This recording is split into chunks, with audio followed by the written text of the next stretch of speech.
Welcome to Wine Road, the wine, when, and where of Northern Sonoma County. I'm your host, Marcy Gordon, with Beth Costa, Executive Director of the Wine Road. Thanks to Ron Rubin, we're able to keep our podcast rolling along. The financial support of River Road Family Vineyards and Winery allows us to keep recording, keep sipping wine, and keep sharing stories with our listeners. Check out their website at riverroadvineyards.com and explore their Chardonnay, as well as a finely crafted Pinot Noir from the Russian River Valley. That's riverroadvineyards.com. And hey, thanks, Ron, for allowing us to make this show happen. Welcome to episode 229. Today our guest is Katie Ambrosi from Wilson Artisan Wines. Welcome, Katie. Hi, thanks for having me. We're glad you're here. Glad to be here. I'm thrilled. I figured, well, let's get Katie on the show because she would have a million things to talk about. Because, first of all, tell us, what does that umbrella include? So Wilson Artisan Wines, we have 12 wineries. It's a big umbrella. Yeah. Yeah. And then we have 3 bed and breakfast inns in Healdsburg, and we have some rental properties, other houses. So most of our wineries are in the Healdsburg area, Geyserville. And then we have one down in Kenwood and one in Hopland and one out in Philo. But the rest of them are all right in the Wine Road pocket. So it's a dynasty. Yeah, there you go. Yeah, definitely. It's a show. Yeah. It's every It's week. more than a winery. It's a dynasty of wine. We are a central hub for lots of fun activities and great wines. Absolutely. I think what's cool, I mean, you do a lot of different things. One thing that I have just seen when I'm out and about is you have your Wilson van that takes people. So I don't know if that's wine club members or just people staying at your properties, but you can do a whole day of wine tasting. Yeah, we do. We offer something called those VIP tours, and they don't visit a ton of locations during the day, but yeah, it's the Mercedes Sprinter van that can be rented, and they'll drive you around and take you to some properties, take you on a picnic, give you kind of a customized tasting experience. I mean, to me, I think that's awesome because people don't necessarily want to take the time to do a mountain of planning if somebody basically is doing it for you. It's like, I'll be there at 9, pick me up. Yeah, take me for the day. It's nice. And a lot of times it's utilized by people who are staying at our inns. So we have the Grapeleaf Inn, the Calderwood Inn, and the Camellia Inn, all in Healdsburg. Beautiful. And what are the wineries? So there's 12. The wineries. So Wilson. Number one. Yeah, Wilson, number 1. Mazzacco, Delormier, Matrix, Soda Rock, Pezzy King, Rockpile, Coyote Sonoma, St. Anne's Crossing, Jackson Keys, Greenwood Ridge, and then now we have Kenneth Carl Estate. That was amazing to be able to. I was thinking, what are the odds she's going to get all these? But you did. That was very good. I was counting. So one of them that you mentioned was Coyote Sonoma, which is what we are sipping on this morning. We don't want to forget that. Yeah. So what do we have here? That's where I checked in for barrel tasting 2022 Russian River Valley Pinot Noir from Coyote Sonoma. Oh, you did for the event? Yeah, checked in there. Nice. Yeah. It was fun. Such a great atmosphere there, too. Oh my gosh, this does smell good. This is how I'm starting my morning. Yeah. That always cracks me up. This is made by Diane Wilson. So the wines for Coyote Sonoma are made by the 3 winemakers that primarily make the wines for all of our brands. So Diane Wilson, who makes the wine for Wilson Winery, Delormier, Matrix, and then some of the wines for Rockpile Vineyards. And then Antoine Favero, who's the head winemaker for Mazzacco, makes the wines for Soda Rock, also some of the Delormier, Jackson Keys, and then also for Rockpile. And then Chris Barrett, who's the primary winemaker for Pezzy King and for St. Anne's Crossing, but they all contribute to the wines that we have at Coyote Sonoma. So Coyote Sonoma is a happening spot besides just wine tasting. What else happens there? So yeah, it's a live music venue. So we have live music almost every Friday and Saturday night, and I actually book all the music. So I'm the director of marketing for the company, and marketing and events. We do a lot of events, and then I also book the music and run some of the things at Coyote Sonoma. So booking music is something I never thought I'd do, but is actually kind of a lot of fun. Seems like you love it. Yeah. I do love it. It takes up a lot of my time. It's like planning 2 parties every weekend and wondering if anyone's going to show up. So it's a little stressful. Feeling. It's stressful, a little bit of pressure now and then, but it's a lot of fun. We really have found our niche of what our club members like, and then just what people in the county like. We like to call ourselves a destination for dancing. We're all about being a place where you can come in, close your eyes, sing along to the songs you know, and dance your heart out and have fun. What more do you need? I need that. Yeah, it's a really fun spot. So we have, like I said, every Friday, Saturday night, just about, we have live music. Occasionally, we have a house music dance party. We have one of our employees is a DJ in his spare time, so he does these house sessions once a month, which are these are nights I do not attend because it's really not my favorite kind of music. But there are people who like it. We try to do things that appeal to a lot of different groups of people. So. Coming up on June 20th, we'll have the Ragdolls, which is an all-female Aerosmith tribute. Oh my gosh! Yeah, so they're pretty great. This will be their second visit at Coyote Sonoma, and we have a classic rock kind of niche more than probably anything, but we see a lot of popular shows and can hold a lot of people in that venue. It's a nice a big space. Place. Yeah, it's a great space right in Healdsburg. Can't miss it. Yeah, right. Well, actually, you could miss it. It's hard to find, but once you find it, you think, "Oh, how did I miss this?" It is. It's very well hidden, right in the middle of downtown. It's right off the roundabout. It's hiding in plain sight. Yeah. It is, and it's just kind of back in the corner back there. But it's once you see it, it's great. We have on-site parking, which is a lot. Nobody really can say that in town. We have a huge parking lot, which is great.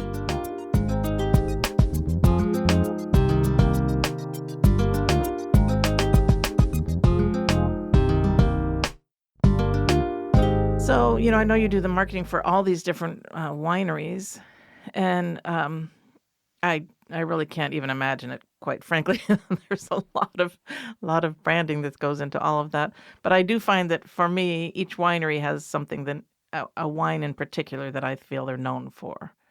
And do you really try to play that up, or? Yeah, everybody kind of has their kind of flagship wine that they're known for, and for example, Wilson Winery has the family wines. Like the Sawyer Zin is probably one of the most popular wines that they have, and the Sawyer and the Sydney and the Tory, and they have they're all tied to Wilson family, so they're kind of known for that. And then you have Mazzacco, who has their single vineyard wines and the things they're known for, which some of our estate vineyards like Breyer.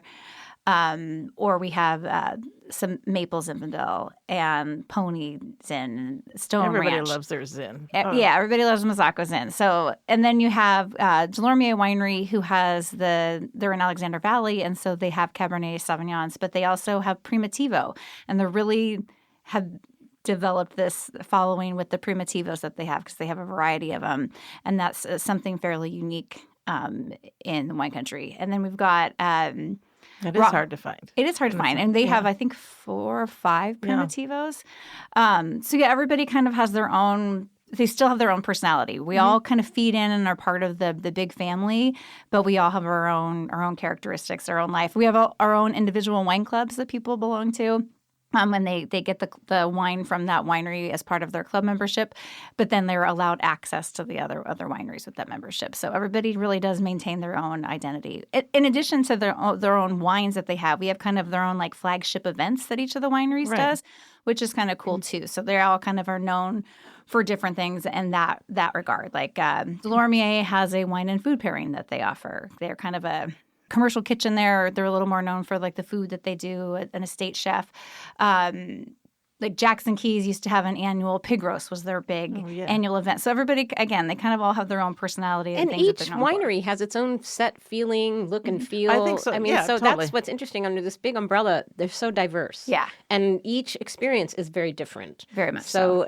I always find that fascinating. Like Rock Pile has a different look and feel than Coyote Sonoma versus Delormier, and then Jackson Keys up in Mendocino area. That's a whole estate. That's beautiful. Yeah, it's really fun. So it's like you have a chip on every experience. Yeah. Well, that's why I think if you just jumped on your little Sprinter in the morning, your whole experience is going to be different at each spot each day. Yeah.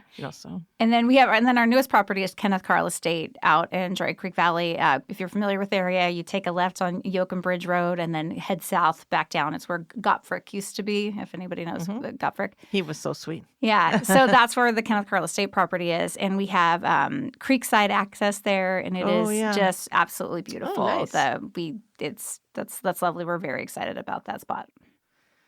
It's beautiful. So, how is it that you really started in the wine industry or the wine business, or what is Joy from Iron Horse calls it? The wine community, Oh. not the wine business or the wine industry. She doesn't like that. The wine community. I was just thinking about that. So I grew up in Healdsburg, and I lived in Washington State. I went away to school up there. I went to Gonzaga University, and I worked in ad agencies. And I thought I really wanted to come home and move to San Francisco. Like, I want to live in San Francisco. Yeah. This is going to be great. And I came home and I moved to San Francisco. And as it turned out, I really wanted to be in Healdsburg. And if you want to be in Healdsburg, really, like, this is the business that makes the most sense to be part of. I actually worked for an advertising agency in Healdsburg that had nothing to do with the wine business. I worked on the Hewlett-Packard account for this big ad agency that was, weirdly enough, in Healdsburg.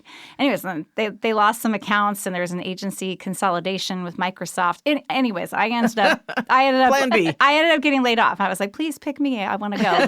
This is my time to leave to go work in the wine business. So I started working out at Heck Estates out at Corbel in 2005. So I'm 20 years in now. Yeah. Wow. Yeah. So I just knew that's where, I mean, Healdsburg's my home. That I love it passionately, and the wine business is what makes the most sense. And then I've just grown to love it. I love what it does for the community. I loved how it's kept us small and cute and fun. And I know that there are a lot of people around who kind of hate it. I'm an admin on the What's Happening Healdsburg Facebook page. Ooh, Very controversial What's Happening Healdsburg Facebook page. So I see a lot of it firsthand. But I love it, and I think it's great, and I think that's brought a lot of opportunities to the people in the area. And so that's how I became. So yeah, we're celebrating 20 years now. So cheers. And I cheers do think to that. definitely. Okay, Cheers to to something. that. I will definitely always cheers to something. Right. I do think that any small town has that same pushback on tourism, and that Healdsburg has. I think that we used to vacation when the kids were little in Capitola, and I mean, we were on vacation, so everybody's jaywalking and everybody's having fun, and the people in Capitola who live there and trying to get to work don't appreciate the tourists jaywalking. Right. So I mean, that's just life, and I think that if on a bigger level, and people look at the dollars that come into their communities from tourism, that's what keeps them, vital. Yeah. I mean, Healdsburg survives because of the tourism dollars that come in. Absolutely. I just went to the scholarship night last night for Healdsburg High School, and there are so many ag scholarships. Yes, and absolutely. And that definitely trickles down from the wine business that happens there. Now, Right. my son isn't interested in ag, so he didn't get any of those ag scholarships. But oh well. However, it was nice to see just how much it contributes to the community. People definitely don't think about that, but it's in every part. Yeah. Healdsburg is a Right. farm community Yeah. at its base. That's what it's so funny. Years ago when I lived up in Washington, I worked at this ad agency, and the owner was going on vacation, and he's like, I'm going to go to Napa. And I said, well, don't go to Napa. I said, you got to go to Healdsburg. That's where you want to go. This is probably like in 2001, 2002. And so he's like, okay. And I think he stayed at the Honor Mansion, and there was some beautiful. we put together a little itinerary for him. And I didn't know much about the wine business, certainly at that time, at all. But he came back with real estate books, and he's like, I want to move there. He's like, it's so amazing. He's like, not only is it they have all of these wineries and restaurants, but they have hardware stores and everything. It felt very real. a real And there's town. a grocery. Yeah, it felt very real on top of being, which I think that, when you live there, that. But I think other people who come in get the sense of that, and I think it helps to make it feel so special. Mm-hmm. Yeah, it's beautiful out there. So your base is really Geyserville for your office? Yeah, my promotion? office is in Geyserville. So the worst traffic I run into is when I'm behind a tractor. Yeah. Yeah, I know. Yeah.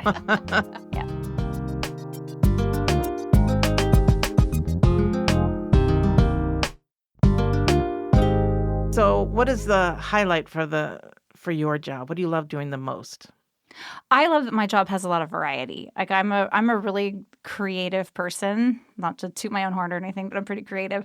And I can kind of get bored easily, I guess. And so the fact that I get to shift gears constantly and always have to come up with something new for someone or some brand or something to try to bring people or to create some excitement, that opportunity isn't always just there as something I get to do. It's something I have to do. Right. And so to always be motivated to kind of shift my thinking around and come up with something else is a lot of fun. So that's the I get to be creative and always working on something new, and that is very exciting. Yeah, that's ideal. It seems like you do have some, like I know you do the chili cook-off that is between all the Wilson properties. Yes. Are there other things like that throughout the year? Yes. So we have one coming up in July. So July 26th, it's our wine and grilling competition. So several years ago, I think it was 2017, we had our first wine and chili pairing competition. So we had each of our wineries. You make all the great wines for chili. Yeah. That's great. Yeah, every winery. That's perfect. And this was not my concept. This was someone else's idea, Right. and then I just kind of took it and ran with it.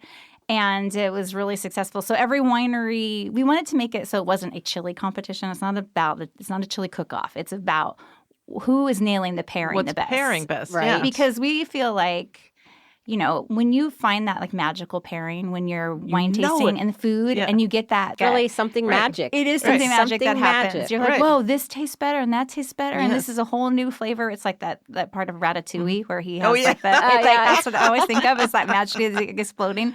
It really is like that, and so we really wanted to drive home that the pairing's the important thing, is we know that when people can learn that and experience that, they're going to fall in love even further with the whole like wine and food environment. So we had the wine and chili pairing competition, and then we're like, well, this is great. Let's do this again. Let's have a grilling one. So wine and chili pairing competition happens the first weekend of February, and the wine and grilling competition comes the last weekend of July. Now, it's not, we kind of have strayed from strictly grilling. It's grilling and kind of barbecue. So what is the difference? There's Grilling a and barbecue? difference. Now, if you know any Southerners, they're going to tell you that there's definitely a difference between grilling and a barbecue. Barbecue is like slow cooking, Sauce smoke. and basting. Yeah, and the grilling is grill out is when you're doing like burgers. Yeah, okay. Steaks are on the grill. Like those Right. are grilling, and the other is like barbecue. So we Okay. didn't want to call it a barbecue competition if we weren't strictly doing Right. barbecue, because we knew that there'd be a southern contingent. Yes, exactly. That would get Some anger. feisty with us, and we were not interested in that. So, but the menus, we switch up the menus a lot. Some of the wineries do repeat what they offer, and it's just because It was a winner. they nail it every time, and people absolutely like love these items. Like Right. Mazzacco always does the skirt steak, and it's just the best. It's really so good. And Wilson does their tri-tip, and Oh from my God. the wine The and food fair, Wilson you're like, tri-tip. oh, It's Wilson's doing it's tri-tip epic. again. I'm like, oh my God. But if we don't do it, people come all day. They're They like, well, where's the complain. tri-tip? Right. Where's the tri-tip? Why don't you have the tri-tip? And Right. it's just we stop fighting it. Right. They love it. We want to give people what they love. So the wine and grilling competition happens the last Saturday of July. So that'll be July 26th, and it is we'll actually have.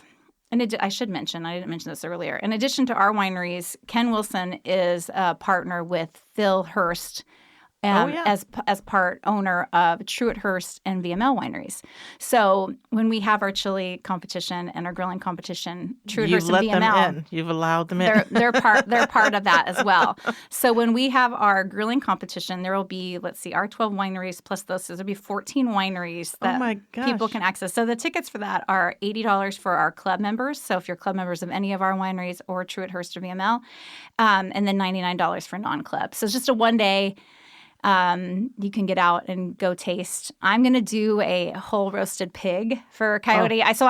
For Coyote, I always make That's the a big food too. So I book the music. I also Oh my I like to God. cook, so I make the food as well. So You're going to do a whole roast I pig? did, yeah. So I did one we had an employee party. We had a caterer was going out of business, local caterer, and he sold me his pig roasting box. And then he like held my hand. It was Ken Rocchioli. Ken Rocchioli, I'm going to Yeah, guess.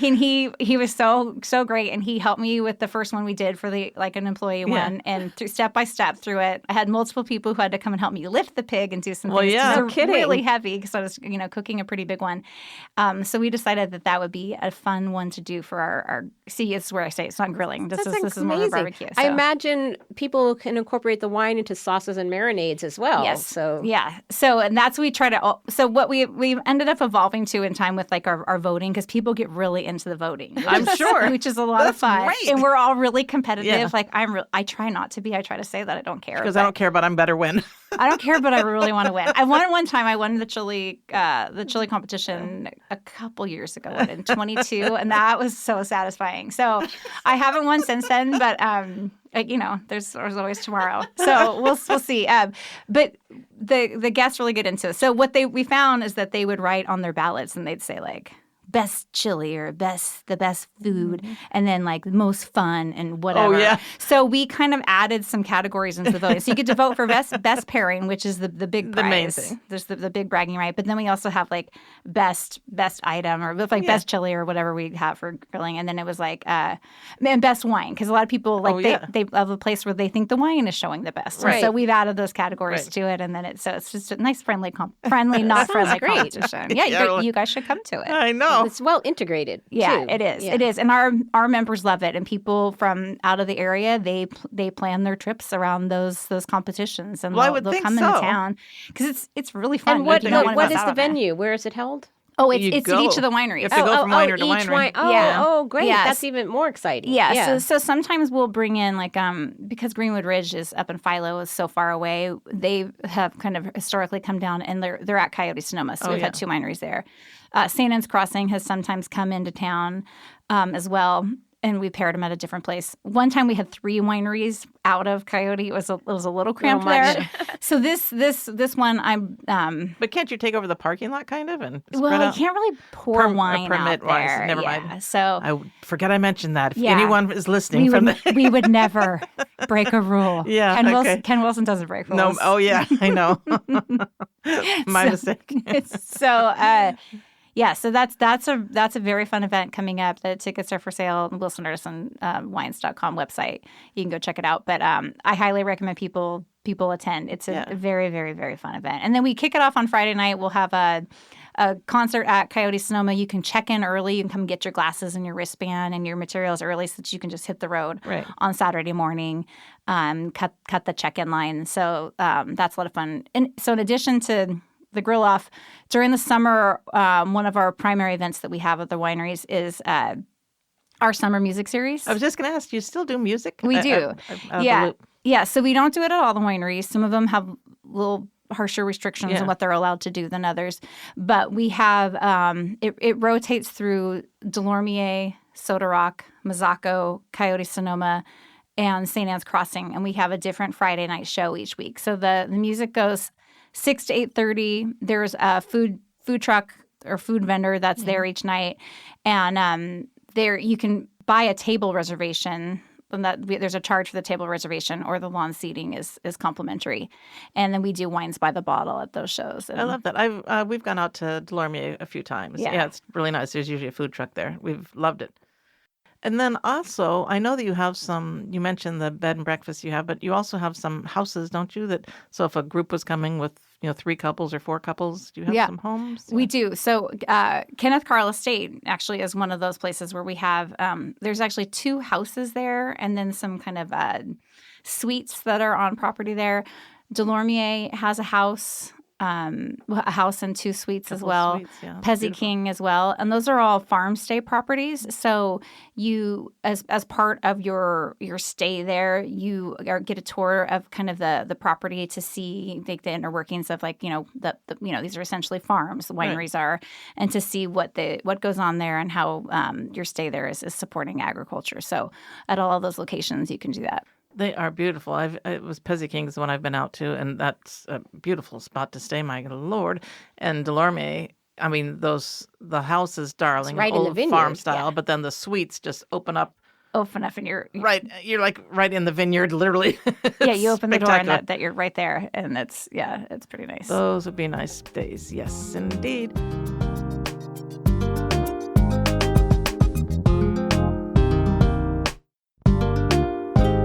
Okay, anything else happening? That I feel like we kind of did your calendar and what's happening. Anything Those are kind of the new? main things. Like I said earlier, Delormier Winery has wine and food pairings just about every other weekend. We have an estate chef that just started this year. Her name is Jennifer McMurray, and she makes some exceptional foods. So she changes up the menu seasonally. If you spot pork belly on the menu, like definitely book that experience. So she's just there every other weekend? So, yeah. Insider tip. She's there all the time, and she does other stuff. But the wine and food pairing experience tends to be every other Saturday. Okay. To book that, that's one of those where, again, we kind of emphasize that magical wine and food and how they work together. There's something about the alchemy of that. I think the first time that light bulb went out for me, I was having some salsa and a Chardonnay. And I was eating the food, and then I took a sip, and I was like, whoa, what was that? It's something that when you experience it for the first time, how food and wine really integrate in that great, it makes it better. The wine was suddenly better. The food was suddenly better. And I just was like, well, there's something to this. Yeah. And how, a really precisely matched pairing is like, it just brings it to a whole nother level. And it's so much fun to experience that. Because otherwise you're talking, you're eating, you're drinking, you don't think about it. It stops then suddenly something, it just stops you. It really stops you when you get that combination. And then you're always looking for it ever since. You know, you're start on chasing that, it. Yeah, you chase that great combination. And that's so much fun. One thing I probably should mention with our, we love to talk about wine clubs. With Coyote Sonoma, we do something kind of cool. We know that people love music. They want to come out to the shows.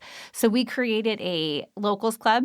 Oh yeah. So that's really handy for people who live in the area. This is the literally the best deal around. Right, so it is. We have it's a 1 bottle per month wine club from Coyote Sonoma. So you come there and it's pickup only. We don't ship this one out. It's a $25 flat rate for that bottle. So you're just getting 1 bottle a month. It's $25 no matter if it's a $42 bottle of wine or a $26 bottle of wine. It's a $25 flat rate. And then you get your member benefits at Coyote Sonoma, your discount. We all know what wine clubs offer. Right. But what Coyote Sonoma's clubs do is that you get the free or discounted tickets to most shows we have at Coyote Sonoma. You can't get that as a member of any of our other wineries. You only get that if you're a Coyote Sonoma member. And then, as I mentioned earlier, when you're a member of one of our clubs, you have benefits at each of them. So. Right. And it's the 1 bottle of $25 a month is a really nice low entry commitment that's kind of, easy to swallow. It's like a Netflix. You're just 1 bottle, you go there, pick it up, you stay for the show. Super easy. Super easy. And if you like wine and music at all, this is something you have to be part of. You just have so many different things going each winery. I have several different friends from out of the area that come for barrel tasting every year. And most of them, or many of them, really do just go to the Wilson properties because the wines are different at each place. The venue is so different, and they love how they're treated as wine club members. So, you definitely have it dialed in. We are all about hospitality. Really, and very much so. We want people to have a good time and fall in love with our wineries, fall in love with the region. And of course, mainly fall in love with the wines so that they can bring that experience home. And so we work really hard to, don't tell our secret, but we don't like to say no. Right. But we try to make people really. But isn't that what it should be? That is what it blows my mind, the people that do say no to things. I'm thinking, why would you have not just made that person happy? Yeah. And it's funny how everything's kind of shifted over the years and the different style of tasting and tasting experiences. But I think that things have, there's been a downward trend, but I think if we all kind of focus a little bit more on that, we're here to make you have a good time and have some fun. This is fun. This is not, it's serious, sure, because you're sometimes spending some serious money, but at the end of the day, it's fun. It's a drink. It's food and wine and life, and let's celebrate. Exactly.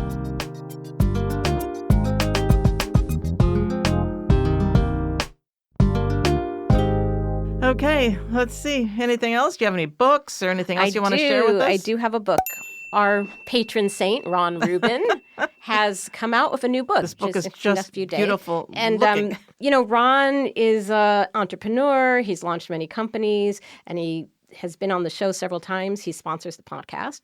But this book is called Gold in Your Backyard, and it's really Ron's collected advice for entrepreneurs or people starting out a business, or how to create a company and all the different ways that make it work. But it's also lessons of life. Yeah, I love his lessons of life. This is what I learned every year, one thing. Yeah, and he's got this 50 items, and the book is beautiful. It's gorgeously really packaged, pretty, yeah. Isn't it? So I think it's going to be available on Amazon, but I think it's also distributed through Republic of Tea, one of his companies. But when the book came, and I got an early copy, It was packaged so beautifully. It comes in this beautiful box. It says Gold in Your Backyard.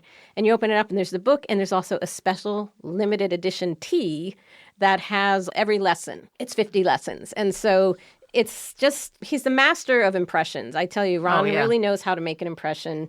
And the book is wonderful. It really is something that even if you're not, starting a business or you're not, going to go buy a company and figure it all out, it has great insight. We're really excited for it. It's coming out and it's not really a typical business book, but it's like an inspiring book too. Yeah, I thought it was just like life lessons, right? And I like reading through it and thinking, I do that. His list, like read, listen to podcasts. Right. He's got so many lessons that doesn't have to necessarily do with business, but it's how it integrates into business. Right. Yeah, life lessons. Right. So I really recommend it. It's just a great book. It's beautifully done, and go check it out. I love it. Yeah, we'll put a link to the Republic of Tea and how to order the book through that direction. And so the subtitle is Lessons in Life, Leadership, and the Power of a Dream. I love it. I love the cover. I love the gold on the binding, on the I know. The side. It's a beautiful It really is book. a beautiful book. It really is. And then the little packaging, as a promotional, it came with the tea, and it's a limited edition tea. And when I opened the box, I was like, it smelled amazing. Right. Because it's this limited edition tea. It's kind of this cinnamon Thai the spice. tea smells great. And I'm open like, what is this? And very creative. Yeah, there you go. I'm excited. And we'll put a link to it, of Excited course. to finally get it out. Okay, I just had one little thing to mention. Well, actually, I have two little things because I always have more than I think I have. July 12th is it's the Summer Wine Trail. So tickets are on sale now for the Summer Wine Trail. It's $50 for the day. We have about 40 wineries. You can just go to wherever you'd like to go for the day. It's a great deal. There's no other reservations required. There's no tasting fees. Everything's covered with the ticket. So the Summer Wine Trail, July 12th. And then I thought this was a great little email that we just got a few weeks ago. It's from Paul K. from Reading, Massachusetts. And he just said, love the podcast so much. So does my dog Daisy, because she knows she'll get a great walk while I listen. Oh, that's perfect. Yeah, Daisy. Shout out to Daisy. Yeah, so definitely shout out to Daisy. I love it. I just thought that was cute. Made my day. Oh, that's funny. Yeah, that's when I listen to my podcast is I take a walk. And so sometimes I'm on a walk and I just keep going and going. Yeah. That's the thing, you're distracted. You're like, oh my I get gosh. distracted and then, oh my gosh, I'm a very long way from home now. Yeah. And so then I got to find another podcast to get me back to the house. Yeah, that's fun. The walking is away. So like Ron Rubin does listen to our podcast. He sponsors the show, but he emails me occasionally with a comment about something somebody said or something he really loved hearing He's about. out on his walks. And I think, oh my gosh, he's such a busy man. Does he really listen to these podcasts? But he says, oh, when I do my walk, listen to my podcast. Ron is a man of his word. If he he says is a man of his word. I know. I'm like, wow, you really do listen. Well, thanks for that note. That's a great, all the way from Massachusetts. Massachusetts. Before we shut off here, you are a real proponent of Healdsburg. You grew, you love it. So where would you say people should go? What is your favorite right in the moment restaurant or coffee shop or whatever that people have to check out? Well, obviously, I love going to live music at Coyote Sonoma. But I'll tell you what, before I go to a Coyote Sonoma show, I almost always go over to Spoon Bar and get an espresso martini. They're delicious. I think they have the best ones around, and I've shopped around quite a bit for the espresso martinis. I think they do a great Fuels job. you for the night of music. Yeah, I just come in, I'm like 7, a little espresso-tini, and then go to the show. And then, so I really like that. And I actually... in Healdsburg, I love going to Pizzando. I think that I love the menu change that they made in the last few years. I love the environment there. My kids like it. They like the pizzas there. Yeah. So that's a place that I go with some frequency in Healdsburg, I'd say, is Pizzando. I miss Campofina, for example. Oh, we all do. Yeah, I know. That was probably my longtime favorite. But that. Yeah, like I said, Pizzando's the place. We go to Mambo's Pizza a lot, too, in town. Kids like pizza. I don't even know where that is. Mambo's? Yeah. Mambo's? Really? Yeah. It's where, Divine used to be. Yeah. Treasure Cove. Right. Right there at the corner. Oh, my gosh. Yeah. You've never been to Mambo's? No. What? I've been to the one in Sebastopol. Oh, okay. Yeah. Mambo's Pizza's been in Healdsburg for a couple of years now. Okay, well, I moved to Cloverdale 7 years ago. Hey, Pappas is probably one of my favorites around. The Pappas is so good. It's best. They have they change their beer on tap every week. They have a great wine list. Pappas is awesome. They usually have some Wilson Artisan Wines on their list. Yeah, they have a really nice wine list. But their pizza's so good. Their pizza is amazingly Their good. pizza's amazingly good. Yeah, and yeah. their that artichoke pesto cheese bread is like, it's fire. It's so good. It is good. It is. I love Catelli's and Geyserville. I think that their food is always so good. But Healdsburg, yeah. So I'm on the board for the Chamber of Commerce, and so then I get exposed to a lot of different things there. But it's just because I love Healdsburg. I like people knowing what's going on. I want people to come and check it out and fall in love with it the way that I do. And so I try to always check everything out and look at everything with an open mind and what might work. What's going to So work. you're a strong advocate for Healdsburg. That's Yeah, strong is. advocate for Healdsburg. My son Andrew works at the Acorn Cafe in Healdsburg. Oh my gosh. They've been such a nice addition. They're nice, like local people who they live in town, they care, they're real people, not some sort of like big corporation owning something. I think that's one of the great things that Healdsburg brings is that personal touch to everything. Yeah, that's that's really necessary. Yeah. Okay, I have to go there. Put them on my list. Put it on there. It's hard for me to leave Cloverdale. I know, yeah. The chicken sandwich is good. It's good stuff. They have journeyman bacon there. That's just one of it's just delicious. Yeah. Now I'm hungry. Okay, we're gonna wrap this up so we can go eat somewhere. So thank you so much, Katie. Thank you for bringing this wine. Thanks for having me. We'll put a link to this as well, and we'll put a link to Wilson Artisan Wines. Put a link to Ron Rubin's book. We'll put a link to the next Wine Road event. It'll all be linked. We're like a sausage a lot factory. of links. Love it. Lots of links. I'm picturing a cartoon where they're like Yeah, throwing out the exactly. A link for you Lots and of for links. you. But, yeah. Okay. Anyways, thank you so much. We'll see right. you on the Wine Road. Thanks. Bye-bye. Bye.